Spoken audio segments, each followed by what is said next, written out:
Welcome to Roopa's kitchen. ഇന്നത്തെ നമ്മുടെ special എന്തെന്ന് വെച്ചാൽ ഗോതമ്പ് ദോശയാണ്. ഗോതമ്പ് ദോശ എന്ന് പറയുമ്പോൾ നമ്മൾ ഗോതമ്പ് പൊടി കൊണ്ടുണ്ടാക്കുന്ന ദോശയല്ല, ഗോതമ്പ് മുഴുവനായിട്ടുള്ള ഗോതമ്പ് അരച്ചുണ്ടാക്കിയ ദോശയാണ്. അതിന് പറ്റിയൊരു ചമ്മന്തിയും ഉണ്ടാക്കിയിട്ടുണ്ട്. നല്ല ടേസ്റ്റായിരിക്കും. പക്ഷേ ഇങ്ങനെയൊക്കെ ദോശ ഉണ്ടാക്കുമ്പോൾ ആ ദോശയ്ക്ക് പ്രത്യേക ഒരു രുചിയാണ് കേട്ടോ. എന്നുവെച്ചാൽ നമ്മൾ ഇപ്പോൾ അതിൻ്റെ ഉള്ള തവിടൊന്നും പോകുന്നില്ല. അപ്പോൾ അതിൻ്റെ ഉള്ള വൈറ്റമിനൊക്കെ ശരിക്കും നമുക്ക് അതുപോലെ തന്നെ കിട്ടുന്നുണ്ട്. നമ്മളിപ്പോൾ പൊടിച്ച് കഷ്ടപ്പെടേണ്ട ആവശ്യമൊന്നുമില്ല. പൊടിക്കാനായിട്ട് കൊണ്ടുപോകണം അങ്ങനത്തെ ഒരിതൊന്നുമില്ല. കുതിർക്കാനായിട്ട് വെക്കുന്നില്ല. അപ്പോൾ പെട്ടെന്നൊരു 10 മിനിറ്റ് കൊണ്ട് തന്നെ നമുക്ക് ഈ ബ്രേക്ക്ഫാസ്റ്റ് റെഡിയാക്കാൻ പറ്റും. നല്ല ഹെൽത്തി ആയിട്ടുള്ളതുമാണ്. ഇതിനെ പിന്നെ നിങ്ങൾക്ക് ഇഷ്ടമുള്ള കറി കൂട്ടി കഴിക്കാം. ഇത് കുറച്ച് എരിവുള്ള ചട്നിയാണ്. പിന്നെ അത് ഇഷ്ടമല്ല എന്നുണ്ടെങ്കിൽ നിങ്ങൾക്ക് വേറെ ഏതെങ്കിലും ചട്നിയോ സാമ്പാറോ ഏത് വേണമെങ്കിലും കൂട്ടി കഴിക്കാം. ഓക്കെ. അപ്പോൾ ഇത് വന്നിട്ട് നമുക്ക് എങ്ങനെ ഉണ്ടാക്കണമെന്നുള്ളത് നമുക്ക് നോക്കാം. അപ്പോൾ ഈ ഹെൽത്തി ആയിട്ടുള്ള ഗോതമ്പ് ദോശ അടിപൊളിയായിട്ട് നിങ്ങൾക്ക് ക്രിസ്പി ആയിട്ട് വേണമെങ്കിൽ ക്രിസ്പി ആയിട്ടും ചെയ്യാം കേട്ടോ. പിന്നെ ഇത് ഒരു അടദോശ പോലെ നമ്മൾ ദോശമാവ് വെച്ചിട്ട് അതിൻ്റെ പുറത്ത് പിന്നെ സവാള പൊടിയായിട്ട് കട്ട് ചെയ്ത് സ്പ്രെഡ് ചെയ്തിട്ട് അങ്ങനെയും ചെയ്യാം. അങ്ങനെ ചെയ്താലും പച്ചമുളക് ഇതൊക്കെ നമ്മൾ അങ്ങനെ ഗ്രേറ്റ് ചെയ്തിട്ട് ചെയ്യുമല്ലോ, അങ്ങനെയും ചെയ്യാം. അങ്ങനെ ചെയ്താലും വേറൊരു ടേസ്റ്റ് ആയിരിക്കും. ഞാനിപ്പോൾ ഇതുപോലെയാണ് ചെയ്യുന്നത്. അപ്പോൾ വരൂ, നമുക്കത് എങ്ങനെ ചെയ്യണമെന്നുള്ളത് നോക്കാം. കണ്ടോ, ഇപ്പോൾ ഞാൻ എടുക്കുമ്പോൾ തന്നെ മനസ്സിലാവും നല്ല സോഫ്റ്റാണ്. ഞാനിപ്പോൾ സോഫ്റ്റായിട്ടാണ് ഉണ്ടാക്കിയത്. ഈ ചട്നിയും കൂടെ കൂട്ടി കഴിക്കുമ്പോൾ നല്ല ടേസ്റ്റാണ്. അപ്പോൾ ഇപ്പം ഞാൻ എടുത്ത ഈ ഗോതമ്പ് ദോശ 2 പേർക്ക് ധാരാളം കഴിക്കാൻ പറ്റും കേട്ടോ. അപ്പോൾ തേങ്ങ അരച്ച് വെച്ച് ചട്നി ഉണ്ടാക്കി കൂടെ വെച്ച് കഴിച്ചാലും നല്ല ടേസ്റ്റായിരിക്കും. അപ്പോൾ അത് നോക്കാം നമുക്ക്. അപ്പോൾ ഇന്നത്തെ നമ്മുടെ ബ്രേക്ക്ഫാസ്റ്റിന് ഞാൻ 1 കപ്പ് ഗോതമ്പ് മുഴുവനായിട്ടുള്ള ഗോതമ്പ് എടുത്തിട്ടുണ്ട്. ഇത് എല്ലാ കടകളിലും വാങ്ങിക്കാൻ കിട്ടും കേട്ടോ. നിങ്ങൾക്ക് കൂടുതൽ അളവ് ആവശ്യമുണ്ടെങ്കിൽ എടുത്തോളാം. ഞാനിപ്പോൾ എത്ര എടുത്തിട്ടുള്ളൂ. ഇത് 2-3 പ്രാവശ്യം കഴുകിയിട്ട് വരാം. കണ്ടോ, ഞാൻ നല്ലപോലെ കഴുകിയെടുത്തിട്ടുണ്ട്. നല്ല വൃത്തിയുള്ള ഗോതമ്പാണ് കിട്ടിയത്. നമ്മൾ പുറത്ത് കടയിൽ നിന്നൊക്കെ വാങ്ങിക്കുമ്പോൾ അതുപോലത്താണ്. പിന്നെ റേഷനിലും കിട്ടും. ഇപ്പോൾ റേഷനിലുണ്ടോയെന്ന് അറിയത്തില്ല. അപ്പോൾ അത് ഒരു മിക്സിയുടെ ജാറിൽ ചേർത്ത് കൊടുക്കുകയാണേ.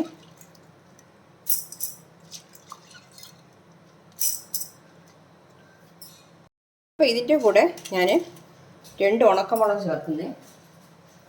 ഞാനിപ്പോൾ ഇതിൽ ചേർക്കുന്നതൊക്കെ ഓപ്ഷനിലാണ്. നിങ്ങൾക്ക് ആവശ്യമുണ്ടെങ്കിൽ ചേർത്താൽ മതി കേട്ടോ. ചെറിയൊരു ടേസ്റ്റ് കിട്ടാൻ വേണ്ടിയിട്ട് ഞാൻ ചേർക്കുന്നതാണ്. ചെറിയ കഷ്ണം ഇഞ്ചി, 1 കപ്പല്ലേ എടുത്തിട്ടുള്ളൂ, അത് കാരണം ഒരു 1/4 ടീസ്പൂൺ ജീരകം, ഇത്രയും കൂടെ ഇട്ടിട്ട് ആവശ്യത്തിന് വെള്ളം ഒഴിച്ച് നമുക്ക് അരച്ചെടുക്കണം. കുറച്ച് വെള്ളം ഒഴിക്കുന്നത്, കുറച്ചായിട്ട് വെള്ളം ഒഴിച്ച് നോക്കിയിട്ട് അരയ്ക്കാം.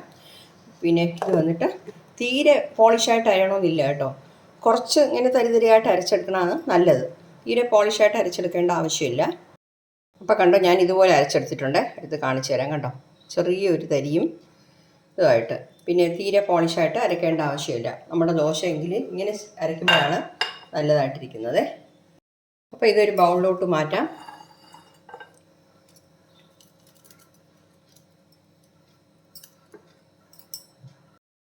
അപ്പോൾ ഞാൻ ബൗളിലോട്ട് മാറ്റിയിട്ടുണ്ട്. ഇനി മിക്സിയുടെ ജാറിൽ കുറച്ച് വെള്ളം ഒഴിച്ച് ചേർത്ത് കൊടുക്കാം. തീരെ വെള്ളം പോലെ ആവണ്ട. നമ്മുടെ ബാറ്റർ സാധാരണ നമ്മൾ ദോശയൊക്കെ ഉണ്ടാക്കാൻ വേണ്ടി എടുക്കുമല്ലോ, അതുപോലത്തെ രീതിയിൽ മതി. ഞാനിത് അരയ്ക്കാനായിട്ട് 1 കപ്പ് വെള്ളമാണ് എടുത്തത് കേട്ടോ. ഉപ്പ് ചേർക്കാം. ഉപ്പ് നോക്കി ചേർത്തോണേ.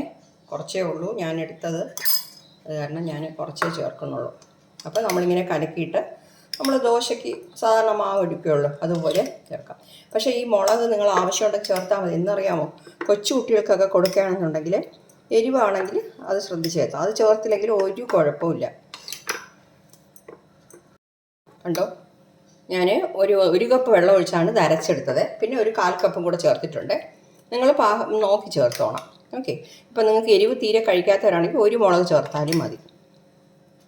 കണ്ടോ, ഇരുന്നോട്ടെ. ഈ സമയം കൊണ്ട് നമുക്ക് ഇതിനുള്ള ചട്നി തയ്യാറാക്കാം. അപ്പോൾ പെട്ടെന്നൊരു ചട്നിയും കൂടെ ഉണ്ടാക്കാനായിട്ട് ഞാനിപ്പോൾ ഇതിൽ കുറച്ച് സാധനങ്ങൾ ചേർക്കുന്നത്. അതായത് ചെറിയ ഉള്ളി ഒരു 15 എണ്ണം. നിങ്ങൾക്ക് ഇതൊക്കെ അളവ് കൂടുതലാണെങ്കിൽ എല്ലാം കൂട്ടിയെടുത്തോണം കേട്ടോ. 15 എണ്ണം. അതുപോലെ വെളുത്തുള്ളി ഉണ്ടല്ലോ, അത് വന്നിട്ട് ഒരു 7-8 അല്ലി വെളുത്തുള്ളി എടുത്തിട്ടുണ്ട്. പിന്നെ വന്നിട്ട് ഉണക്കമുളക് നമ്മുടെ എരിവിനനുസരിച്ച് ചേർത്തോളാം. ഇത് കുറച്ച് എരിവുള്ള മുളകായിട്ട് ഞാൻ 3 എണ്ണം ചേർക്കുന്നത്. പിന്നെ എന്നിട്ട് വലിയൊരു തക്കാളി അത് കട്ട് ചെയ്ത് ചേർക്കുന്നു. പിന്നെ ഇതുപോലെ ശകലം പുളി, കുറച്ച് ഉപ്പും കൂടെ ചേർക്കാം. ഉപ്പ് വേണമെങ്കിൽ പിന്നെ നോക്കിയിട്ട് ചേർത്തോളാം. ഇതിൽ വന്നിട്ട് നിങ്ങൾ വെള്ളമൊന്നും ചേർക്കേണ്ട ആവശ്യമില്ല. ഈ തക്കാളിയിലുള്ള വെള്ളമൊക്കെ കൊണ്ട് അരഞ്ഞു കിട്ടും. പക്ഷേ ഇതും വന്ന് തീരെ പോളിഷായിട്ട് അരയ്ക്കേണ്ട ആവശ്യമില്ല. കുറച്ച് തരിതരിയായിട്ട് അരച്ചെടുക്കാം. കണ്ടോ, ഞാൻ അത് അരച്ചെടുത്തിട്ടുണ്ട്. വെള്ളമൊന്നും ചേർത്തില്ല. ഉണ്ടോ, മുളകിൻ്റെ ഇങ്ങനെ ഇതൊക്കെ കാണാൻ പറ്റും. തീരെ നല്ല പോളിഷായിട്ടും അരച്ചിട്ടില്ല. അപ്പോൾ ഇനി നമുക്കിത് കടുക് വറുക്കണം. ഒരു പാൻ ചൂടാക്കാൻ വെച്ചിട്ടുണ്ട്. അതിൽ 1 ടേബിൾ സ്പൂൺ വെളിച്ചെണ്ണ ചേർക്കുന്നേ. എണ്ണ ഒന്ന് ചൂടാകട്ടെ. ചൂടായിട്ടുണ്ട്. ഒരു 1/2 ടീസ്പൂൺ കടുക് ഇട്ട് കൊടുക്കാം. പിന്നെ വന്നിട്ട് കുറച്ച് കറിവേപ്പില ഇട്ട് കൊടുക്കാം.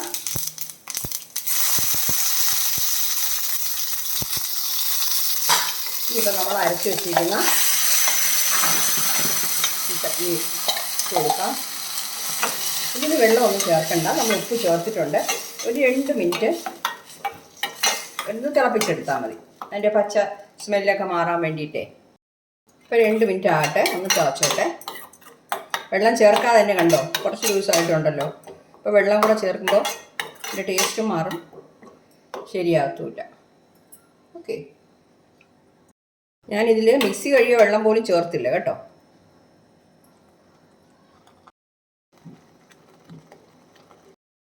അപ്പം നമ്മുടെ ചട്നി 2 മിനിറ്റ് കൊണ്ട് തിളയ്ക്കുന്നുണ്ട്. ഞാൻ ഫ്ലെയിം ഓഫ് ചെയ്യുന്നേ. ഇത് ബൗളിലോട്ട് മാറ്റാം.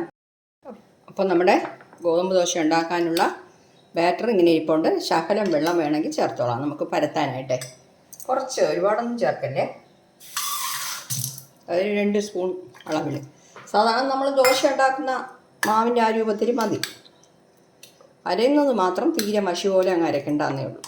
ഉണ്ടോ, ഇതുപോലെ ഇരുന്നോട്ടെ. അപ്പോൾ ഉപ്പൊക്കെ കറക്റ്റാണ്. ഇതിപ്പോൾ നല്ല എരിവുള്ള മുളകായിരുന്നു. അപ്പോൾ എരിവ് ആവശ്യത്തിനുണ്ട്. അപ്പോൾ ഇതിന് കറിയൊന്നും ഇല്ലാതെ തന്നെ നമുക്ക് വെറുതെയും കഴിക്കാൻ പറ്റും കേട്ടോ. അപ്പോൾ ഞാൻ ദോശ പാൻ ചൂടാക്കാൻ വെച്ചിട്ടുണ്ട്. കുറച്ച് ഓയിൽ റിലീസ് ചെയ്ത് കൊടുക്കാം. എന്നിട്ട് നമുക്ക് ദോശ ഉണ്ടാക്കാം.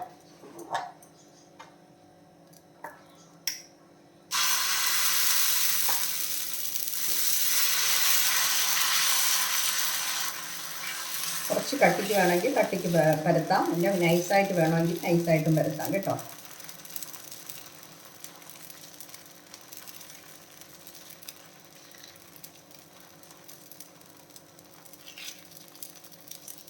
ക്രിസ്പി ആയിട്ട് വേണമെങ്കിൽ നമ്മൾ ക്രിസ്പി ആയിട്ട് നല്ല പൊരിച്ചു കൊടുക്കാം.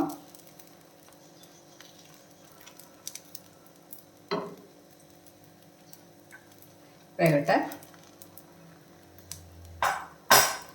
ഇനിയിപ്പോൾ ഇതിൽ ശകലം നല്ലെണ്ണ ചേർക്കുന്നേ. ഒരു 1/2 ടീസ്പൂണോ 1/4 ടീസ്പൂണോ ഒക്കെ മതി കേട്ടോ. എണ്ണയൊന്നും കൂടുതൽ വേണ്ട. നമുക്കിത് മറിച്ചിട്ട് കൊടുക്കാം. പെട്ടെന്ന് തന്നെ വെന്ത് കിട്ടും കേട്ടോ.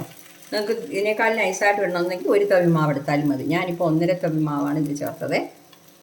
തിരിച്ചു മറിച്ചു വിട്ട് വേവിച്ചെടുക്കാം. കണ്ടോ, ഈ സൈഡൊക്കെ നല്ല ചുമന്നിട്ടുണ്ട്. പെട്ടെന്ന് തന്നെ വെന്ത് കിട്ടുന്നു കേട്ടോ. ഇതിപ്പോൾ നിങ്ങൾക്ക് കുറച്ചുകൂടെ നൈസായിട്ട് പരത്തണമെന്നുണ്ടെങ്കിൽ നമ്മുടെ മാവിൻ്റെ കൂടെ ശകലം വെള്ളവും കൂടെ ചേർത്തിട്ട് കുറച്ചുകൂടെ നൈസായിട്ട് പരത്തുകയും ചെയ്യാം. വേണമെങ്കിൽ മൊരിച്ചെടുക്കുകയും ചെയ്യാം. 2-3 പ്രാവശ്യം തിരിച്ചും മരച്ചുവിട്ട് വേവിച്ചിട്ട് എടുക്കാം. ഈ വശമൊക്കെ നല്ല രീതിയിൽ ചുമന്നിട്ടുണ്ട്. നമുക്കിത് മാറ്റാം. ഒന്നുകൂടെ ഒഴിച്ചു കൊടുക്കാം.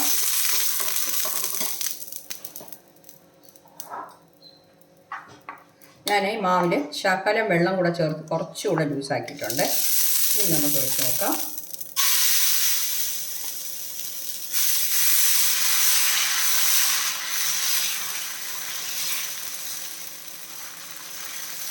കുറച്ചുകൂടെ വെള്ളം ചേർക്കുമ്പോൾ കുറച്ചുകൂടെ ഫ്രീ ആയിട്ട് പരത്താൻ പറ്റുന്നുണ്ട് കേട്ടോ.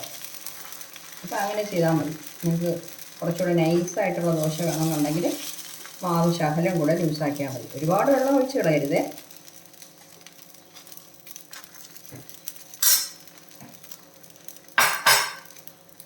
ഇനിയിപ്പോൾ ഇതിൽ എണ്ണ ചേർത്ത് കൊടുക്കാം.